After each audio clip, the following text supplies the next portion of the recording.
ఉత్సాహంగా ఉల్లాసంగా చదువు సాగాలి, గొప్ప గొప్ప ఉద్యోగాలు సాధించాలి. Vignan deemed to be university. T20 world కప్లో ఈరోజు ఇండియా పాకిస్తాన్ మ్యాచ్. న్యూయార్క్లోని నాసౌ స్టేడియంలో జరగనున్న ఈ మ్యాచ్లో గెలిస్తే భారత్ సూపర్ 8 ప్లేస్ కన్ఫర్మ్ అయిపోయినట్లే. అలాగే ఈ మ్యాచ్లో ఓడిపోతే పాకిస్తాన్ ఇంటికి వెళ్ళడం కూడా దాదాపు ఖాయమే. రీజన్, ఆల్రెడీ పాకిస్తాన్ అమెరికా చేతిలో ఘోర పరాజయాన్ని చవిచూసింది కాబట్టి. మరి ఇలాంటి మ్యాచ్లో ఈరోజు ఎవరు గెలుస్తారని అభిమానులంతా ఉత్కంఠగా ఎదురుచూస్తున్నారు. భారత్ బ్యాటింగ్కి ఎప్పట్లానే రోహిత్ శర్మ, విరాట్ కోహ్లీ ఓపెనింగ్ ఇంపార్టెంట్ కాగా, సేమ్ పాకిస్తాన్ కూడా అంతే. బాబర్ అజమ్ అండ్ మహమ్మద్ రిజ్వాన్ ఓపెనింగే వాళ్ళకి కీలకం. విరాట్ కోహ్లీ పాకిస్తాన్పై అదిరిపోయే రికార్డుతో ఉన్నాడు. పాకిస్తాన్ మీద T20లో 4 సార్లు ప్లేయర్ ఆఫ్ ది మ్యాచ్ గెలుచుకున్నాడంటే అర్థం చేసుకోవచ్చు. 2022 T20 వరల్డ్ కప్లో పాకిస్తాన్ మ్యాచ్ చేసి కోహ్లీ కొట్టిన 82 పరుగులను ఏ టీమిండియా అభిమాని మర్చిపోలేడు.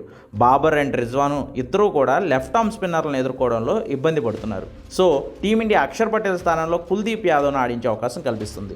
మిగిలిన టీం అంతా ఐర్లాండ్ మీద ఆడిన జట్టే దాదాపుగా ఉండొచ్చు. పంత్, సూర్యకుమార్ యాదవ్, సంజు శాంసన్, దూబే, పాండ్యా బ్యాటింగ్ భారాన్ని పంచుకుంటారు.